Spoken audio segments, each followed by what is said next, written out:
찬양 연주를 통해서 하나님께 영광을 돌려주신 오케스트라 대원들께 참으로 감사를 드립니다. 오늘은 2024년 2월 두 번째 안식일이며 음력으로 새해 첫날입니다. 교회에서 많은 분들이 명절을 지내기 위해서 고향을 찾아 떠나가셨습니다. 반면에 또 여러분들이 명절을 세기 위해서 오산과 동탄을 찾아오셨고 안식일을 맞이해서 교회를 방문해 주셨습니다. 명절 기간 동안 오가는 길 주의 천사로 잘 지켜주시기를 바라고, 또 가족과 친지들과 만나서 하나님께 감사하고 또 행복한 시간 보내시기를 기도드립니다. 우리는 보통 한 해가 시작되는 1월 1일에 새해에 대한 결심을 합니다. 이제 한 달이 지나가는데 결심대로 잘 실천하고 계십니까? 벌써 흔들리기 시작했다고 한다면 오늘 음력설이 다시 주어진 새해라고 생각하시고 새로운 마음으로 다시 시작해 보시기 바랍니다. 오늘은 우리가 잘 아시는 시편 90편을 통해서 다시 새롭게 시작하는 한 해, 하나님의 자녀로서 우리가 어떻게 우리의 인생을 보다 의미 있고 복되게 살 수 있는지 몇 가지 지혜를 살펴보고자 합니다. 오늘 본문의 말씀을 함께 교독하시도록 하겠습니다. 시편 90편 1절로 12절까지인데요. 제가 홀수절을 읽고 여러분들께서 짝수절을 읽고 함께 교독해 주시면 감사하겠습니다. 주여, 주는 대대에 우리의 거처가 되셨나이다.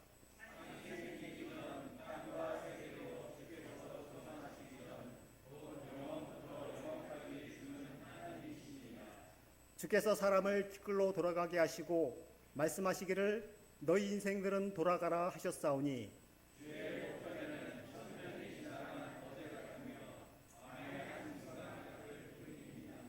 주께서 그들을 홍수처럼 쓸어 가시나이다.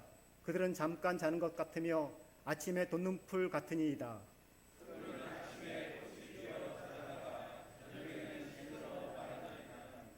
우리는 주의 노에 소멸되며 주의 분내심에 놀라나이다.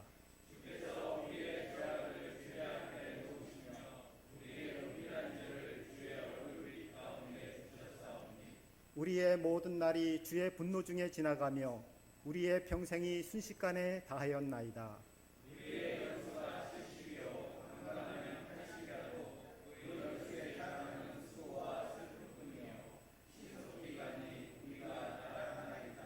누가 주의 노여움의 능력을 알며 누가 주의 진노의 두려움을 알리이까? 우리에게 우리날 계수함을 가르치사 지혜로운 마음을 얻게 하소서. 시편 90편은 모세가 쓴 유일한 시편입니다. 모세는 하나님의 사람이요 이스라엘의 가장 위대한 지도자로서 의미 있고 아름다운 인생을 살았습니다. 그가 기록한 기도문을 살펴보면 우리가 하나님의 자녀로서 한 해를 의미 있게 살아가는데 필요한 지혜를 발견할 수가 있습니다. 우리는 한 해를 어떻게 살아가야 할까요? 첫째, 하나님을 거처로 삼아야 하겠습니다. 시편 90편 1절 2절에 있는 말씀을 다시 보시면요. 주여, 주는 대대에 우리의 거처가 되셨나이다. 산이 생기기 전, 땅과 세계도 주께서 조성하기 전 곧 영원부터 영원까지 주는 하나님이시니이다. 한 해를 우리가 살아가다 보면 늘 좋은 일만 있을 수 없습니다. 절망적인 환경에 처할 때도 있을 것입니다. 그런 때에도 하나님의 자녀에게는 늘 희망이 있습니다. 왜 그렇습니까? 하나님께서 우리의 거처가 되시고 우리의 기초가 되어주시기 때문에 그렇습니다. 게다가 하나님의 자녀에게는 궁극적인 영생의 소망이 있기 때문에 그렇습니다. 영원부터 영원까지 계신 하나님께서는 우리의 거처가 되어주시기에 2024년 우리는 어떤 경우에도 하나님을 믿고 신뢰해야 하겠습니다. 우리의 모든 삶을 하나님께 맡겨야 하겠습니다.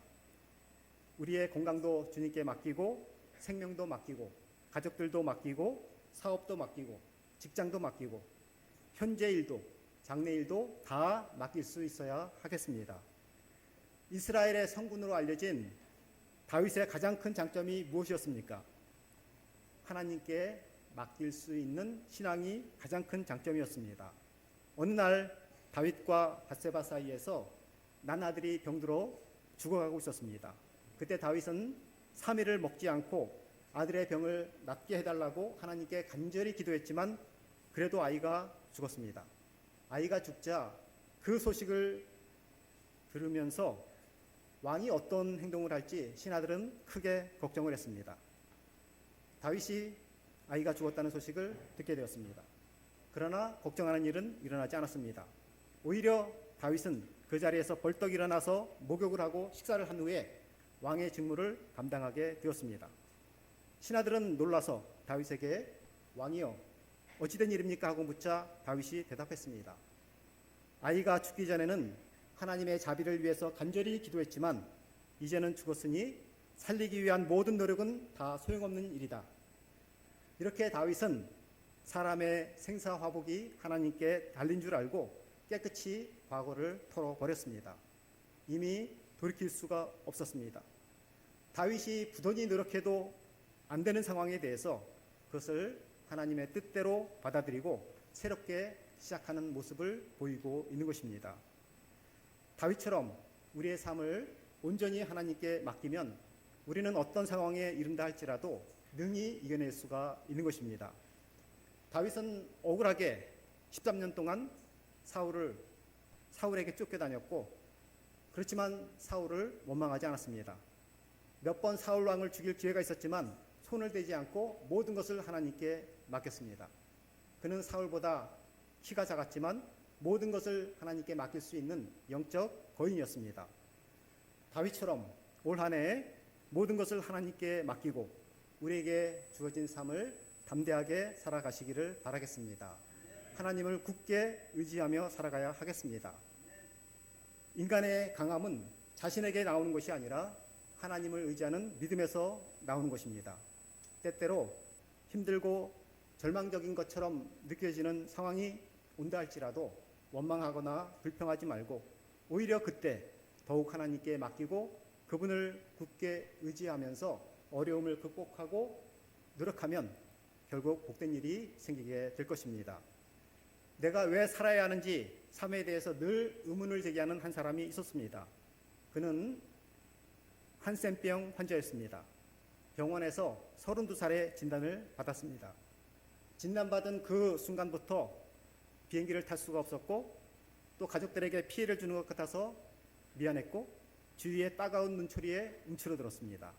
어느덧 시간이 흐르고 그의 두 눈이 멀게 되었을 때 그는 더욱더 절망하게 됩니다. 그는 죽기로 작정을 합니다. 그런데 어느 날 기적 같은 일이 그에게 일어났습니다. 한 목사님의 설교 말씀을 듣다가 자신을 향한 한 질문이 떠올랐습니다. 내가 사는 것이 의미가 있다고 한다면 지금 내가 할 수 있는 것은 무엇이 있을까?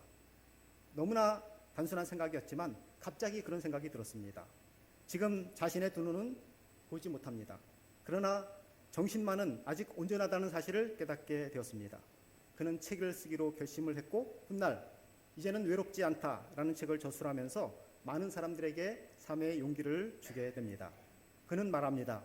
나는 지난날에 잃은 것을 슬퍼하지 않고 지금 가진 것을 최대한 활용하기로 작정했습니다. 사랑하는 성도 여러분, 혹시 우리가 살아가면서 슬픈 일이 있으십니까? 왜 이런 일이 나에게 일어났는지 원망하는 마음이 드십니까? 그런데 하나님의 자녀는 그럼에도 불구하고 내가 할 수 있는 것에 집중하는 사람인 것입니다. 내가 믿음이 없고 연약해서 그렇게 살 수 없다고요? 주님께 기도하시기 바랍니다. 주님께서 나를 사랑하시고 나에게 은혜를 베풀어 달라고 기도하면 내가 할 수 있는 일을 말씀해 주실 것입니다. 그리고 살아갈 힘도 새롭게 주실 것입니다. 보리떡 5개와 물고기 2마리로 어떻게 남자만 5,000명이나 되는 군중을 먹일 수가 있었을까요? 우리는 도저히 할 수 없습니다. 그러나 예수님께서는 하실 수 있습니다. 결국 예수님은 오병이어의 기적을 일으키셨습니다. 그것이 바로 믿음을 통해서 일어난 일인 것입니다. 우리가 하나님만 바라보고 믿음에 굳게 서게 되면 어떤 환경이라도 극복할 수 있고 결국 모든 어려운 문제가 해결될 것입니다. 세상과 자신의 형편을 바라보면 세상을 이길 수 없지만 그러나 하나님을 바라보면 우리는 세상을 이길 힘을 얻게 될 것입니다. 실무교훈에 있는 말씀을 보겠습니다. 우리는 지혜를 구하기 위하여 땅끝까지 갈 필요가 없다. 이는 하나님이 언제나 가까이 계시기 때문이다. 그대가 성공하게 된다면 그것은 그대가 현재 가지고 있는 재능이나 앞으로 갖게 될 재능에 의한 것이 아니다.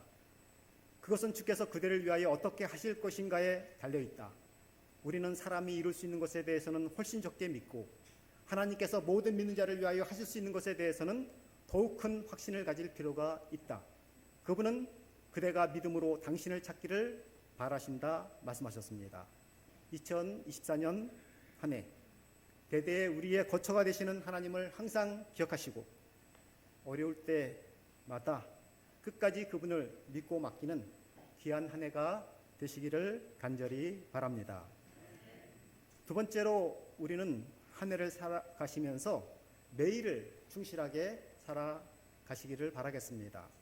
시편 90편 3절로 4절에 보시면 주께서 사람을 티끌로 돌아가게 하시고 말씀하시기를 너희 인생들은 돌아가라 하셨사오니 주의 목전에는 천년이 지나간 어제 같으며 밤의 한순간 같을 뿐이니이다. 그렇게 모세는 노래를 했습니다. 주의 목전에는 천년이 지나간 어제 같고 밤의 한순간 같다라고 말합니다. 그만큼 세월이 빨리 지나간다는 말씀이지요. 세월은 나이 먹을수록 더 빨리 간다 그러죠. 20대에 20km로, 40대에는 40km로, 70대에는 70km로 간다고 말합니다. 정말 그런 것 같습니다. 또 어떤 사람은 인생은 없고 없다가 가는 것이라고 말했습니다. 어렸을 때는 철이 없고 청년이 되면 속이 없고 중년이 되면 정신이 없고 늙으면 형편이 없게 됩니다. 그러므로 우리는 세상에 있는 모든 것들을 너무 사랑하지 말고 짧은 인생을 가치 있게 살기 위해서 노력하고 시간을 돈 이상으로 소중하게 여기면서 살아야 하겠습니다. 우리는 살아가면서 스스로 무덤덤하게 살아간다고 느껴질 때가 있습니다. 언제부턴가 열정은 사라지고 매일매일 비슷하게 일상을 살아가고 있는 것처럼 느껴집니다. 이럴 때는 알버트 아인슈타인의 한 말을 떠올려 보면 좋겠습니다. 삶을 살아가는 방식은 두 가지다. 모든 것이 기적이 아닌 것처럼 살아가는 것과 모든 것이 기적인 것처럼 살아가는 것이다. 여러분은 어떤 삶을, 어떤 매일의 순간을 살아가고 계십니까? 우리는 일상의 일, 사람, 관계, 신앙생활을 할 때 모든 것 하나하나가 기적인 것처럼 여기고 열정에 가득한 눈을 반짝이면서 살아가야 하겠습니다. 독일의 성자로 일컬어지는 안셀름 그리는 오늘 하루를 살아갈 때 생애의 첫날을 맞이한다는 기분으로 살아가라고 했습니다. 매일매일 그런 마음으로 살아가라고 했습니다. 하루를 살아도 행복하게라는 책에서 이렇게 말합니다. 오늘이 깨어있는 당신의 삶 가운데 첫날이라고 생각해보라. 마주치는 사람마다 처음 만난 것처럼 바라보라. 당신이 줄곧 그들에 대해 생각해온 것들은 중요하지 않다. 편견은 금세 눈 녹듯 사라질 것이다. 당신은 왕성한 호기심으로 일을 추진할 수 있다. 마치 처음이라는 것처럼 즐거움도 느낄 수 있다. 그러면 당신을 둘러싼 모든 창조물을 새로운 눈으로 보게 될 것이다. 매일이 새롭다. 모든 것이 달라질 수 있다. 삶이 아름다운 것을 어떻게 이성적으로 설득할 수가 있겠는가? 단지 당신은 감각을 활짝 열고 삶에 대한 눈을 뜨면 된다. 새로운 하루를 시작하라. 매일 시작하지 않은 사람은 삶의 틀에 갇혀버리고 만다라고 말했습니다. 구원받은 성도의 생명은 자신의 생명이 아닌 주님께서 주신 생명입니다. 시간도 자신의 시간이 아닌 주님께서 주신 시간인 것입니다. 우리가 더 오래 살고 싶어도 더 살 수 있는 것이 아닙니다. 한번 흘러간 시간은 영원히 다시 돌아오지 않습니다. 그러므로 지금 남아있는 시간만이 우리의 시간이라는 것을 생각하시고 시간을 소중하게 사용하게 되시기를 바라겠습니다. 모세는 70 혹은 80의 인생을 살아도 수고와 슬픔을 남긴 채 신속히 지나간다고 탄식했습니다. 그러면서 그는 곧바로 가장 의미 있는 삶을 살아갈 수 있는 최선의 방법을 알고 하나님께 기도를 드렸습니다. 12절에 있는 말씀인데요. 우리에게 우리날 계수함을 가르치사 지혜로운 마음을 얻게 하소서. 지혜로운 마음이 무엇입니까? 솔로몬은 하나님의 백성들을 재판할 때 선악을 알고 분별하는 마음이라고 했습니다. 욥은 친구들에게 너희가 잠잠하기를 원한다고 하면서 잠잠한 마음을 지혜라고 말했습니다. 어떤 사람은 지혜를 상대방을 이해하는 마음, 또 어떤 사람은 겸손한 마음이라고 말했습니다. 그러나 역시 최고의 지혜는 우리 나를 계수하는 삶을 사는 것입니다. 나를 계수하는 지혜로운 삶이란 우리의 시간이 속히 지나가 버린다는 것을 알고 매일매일을 충실히 살아가는 삶을 말하는 것입니다. 그런 점에서 인생은 결과보다 과정이 중요합니다. 즉 무엇을 성취함보다 매일의 충실함이 더 귀한 것입니다. 그래서 인생의 결과가 수고와 슬픔뿐이라 할지라도 매일의 삶에서 충실했다면 그 사람은 성공한 인생을 살았다고 말할 수가 있는 것입니다. 사람은 결과를 보고 평가하지만 하나님은 과정을 보고 판단하십니다. 그러므로 결과와 상관없이 매일매일 최선을 다하는 삶에 가치를 두고 하루하루 귀하게 살아가시기를 바라겠습니다. 그런 삶이 나를 계수하는 지혜로운 마음을 가지고 사는 사람의 모습인 것입니다. 가장 철든 사람은 시간의 중요성을 아는 사람입니다. 철없는 사람은 시간이 많은 줄 알고 허비하다가 나중에서야 그때 조금만 더 열심히 할 걸이라고 후회를 하지만 그때는 이미 늦어버렸습니다. 항상 시간을 잘 관리해서 아니 벌써라는 탄식보다 아직도 남았다라고 하는 기대를 가지고서 인생을 열심히 사시기를 바라겠습니다. 나이가 50이라면 벌써 50이구나 생각하지 말고 아직도 30년을 더 일할 수 있구나 생각하는 사람이 지혜로운 사람의 모습입니다. 모세는 늙은 80세에 소명을 받았지만 그 후 40년을 멋지게 살았습니다. 나이가 많아도 지금부터라도 얼마든지 멋진 인생을 만들어갈 수가 있는 것입니다. 이처럼 아직 나에게 최고의 순간은 오지 않았다. 그런 마음을 가지고 시간을 아껴가면서 매일을 새롭게 충실하게 살아가는 2024년 한 해가 되시기를 바라겠습니다. 세 번째로 올 한 해를 사시면서 하나님의 뜻을 기쁘게 행하며 사십시오. 사람이 후회 없이 살려면 삶의 목적이 분명해야 합니다. 시편 90편 10절에 우리의 연수가 70이요 강건하면 80이라도 그 연수의 자랑은 수고와 슬픔뿐이요 신속히 가니 우리가 날아간다고 했습니다. 이 말씀을 보면 모세처럼 훌륭한 업적을 남긴 사람도 별로 나중에는 자랑할 것이 없다고 고백하는 것입니다. 이 말은 우리가 이 세상에 살면서 큰 성공을 거둔다 할지라도 누구에게나 후회가 있다는 말입니다. 어차피 인생을 접을 때가 되면 늘 후회와 회한이 있기 마련입니다. 그래도 후회와 회한이 덜하도록 삶의 목적을 분명하게 하며 살아가시기를 바라겠습니다. 인간의 삶의 목적이 무엇일까요? 사람이 자신의 존재 목적을 잊어버리면 삶은 기초부터 허물어지고 결국 인생 전체가 허무하게 됩니다. 성경은 인간을 만드신 목적을 하나님께 영광을 돌리는 것이라고 말씀하고 있습니다. 시편 43편 7절에 무릇 내 이름으로 일컫는 자 곧 내가 내 영광을 위하여 창조한 자를 오게 하라. 그들을 내가 지었고 만들었다 그랬습니다. 창조했는데 내 영광을 위해서 창조했다라고 말씀하고 있습니다. 또한 에베소서 2장 10절에 보면 선한 일을 하게 하기 위해서 우리를 지으셨다라고 말합니다. 우리는 그가 만드신 바라 그리스도 예수 안에서 선한 일을 위하여 지으심을 받은 자니 이 일은 하나님이 전에 예비하사 우리로 그 가운데서 행하게 하려 하심이니라고 말씀하고 계십니다. 이 두 말씀을 함께 요약하자면 인간의 삶의 목적은 하나님께 영광을 돌리는 것인데 그것은 다른 사람과의 관계에서 나의 선한 행위를 통해서 하나님의 선한 성품을 그들에게 환히 비춘다는 뜻입니다. 사람들에게 내가 선한 행동을 하게 되었을 때 그들이 나의 행위와 품성을 보고 하나님의 살아계심을 알게 되고 그래서 그에게 영광을 돌리는 삶을 살라라고 말씀하고 계신 것입니다. 우리가 이렇게 하나님의 선한 형상을 비추는 일, 그것은 우리가 스스로 할 수 있는 일이 아닙니다. 예수님을 지속적으로 바라보고 그분의 사랑을 마음속에 간직해야 합니다. 그래서 히브리서 3장 1절에 그러므로 함께 하늘의 부르심을 받은 거룩한 형제들아 우리가 믿는 도리의 사도이시며 제사장이신 예수를 깊이 생각하라고 말씀하셨습니다. 예수님께서 우리 안에 계시면 우리의 마음은 그분을 닮게 됩니다.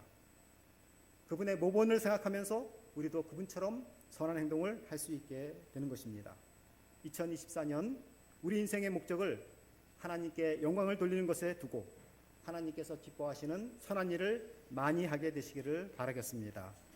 이런 말씀이 있습니다. 주변에 나누어주는 사랑만이 우리를 넉넉하게 만들 수가 있다. 당신이 손아귀에 쥐고 있는 행복, 혼자서 오롯이 누리고자 하는 행복은 참된 행복이 아니다. 다른 사람과 나눌 수 없는 행복은 너무 작아서 우리를 진정으로 풍족하게 해줄 수 없다라고 말했습니다. 세상에서 업적을 많이 남기는 것도 좋지만 혹시 세상에서 크게 업적을 남기지 못해도 하나님께서 기뻐하시는 일은 많이 하시게 되시기를 바라겠습니다. 얼굴과 이름이 크게 알려지지 않아도 상관하지 마십시오. 얼굴 없는 성자의 삶, 알아주지 않는 사랑의 삶이 진짜 가치 있는 삶입니다. 나중에 하늘에 가면 그의 얼굴과 이름이 빛나게 될 것입니다. 세월은 흘러갑니다. 시간을 통해서 우리의 젊음도, 우리의 용모도, 정력도 다 삼켜버립니다.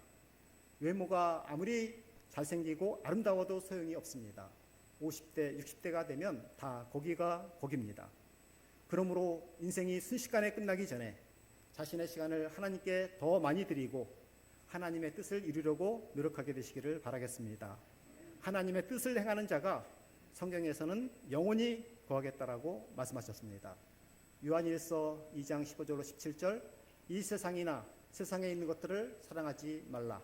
누구든지 세상을 사랑하면 아버지의 사랑이 그 안에 있지 아니하니 이는 세상에 있는 모든 것이 육신의 정욕과 안목의 정욕과 이상의 자랑이니 다 아버지께로 온 것이 아니요 세상으로부터 온 것이라. 이 세상도 그 정욕도 지나가되 오직 하나님의 뜻을 행하는 자는 영원히 거하시느니라. 크든 작든 자신의 시간을 소중하게 생각하시고 하나님께서 기뻐하시는 일을 많이 하시기를 바라겠습니다. 더욱 예수님을 바라보고 예수님의 마음을 품고 전도와 선한 봉사활동에 최선을 다하시기를 바라겠습니다. 하나님의 최고의 관심의 대상인 교회의 부흥과 발전을 위해서도 계속 노력해 주시기를 바라겠습니다. 그래야 덜 후회하는 인생이 되고 하나님의 마음속에도 그 이름이 뚜렷하게 새겨지게 될 것입니다. 얼마 후에 우리는 이 세상을 떠나서 잠들게 될 것입니다. 그러나 예수님께서 재림하실 때 그때 다시 깨어나 기쁜 마음으로 주님을 만나 뵐 수 있어야 하겠습니다. 그렇게 살아갈 수 있도록 2024년 우리에게 다시 새롭게 주어진 귀한 시간, 하나님께서 기뻐하시는 일을 많이 함으로 하나님께 영광 돌리면서 살아가시는 우리 모든 성도 여러분 다 되시기를 바라면서 말씀을 드리도록 하겠습니다.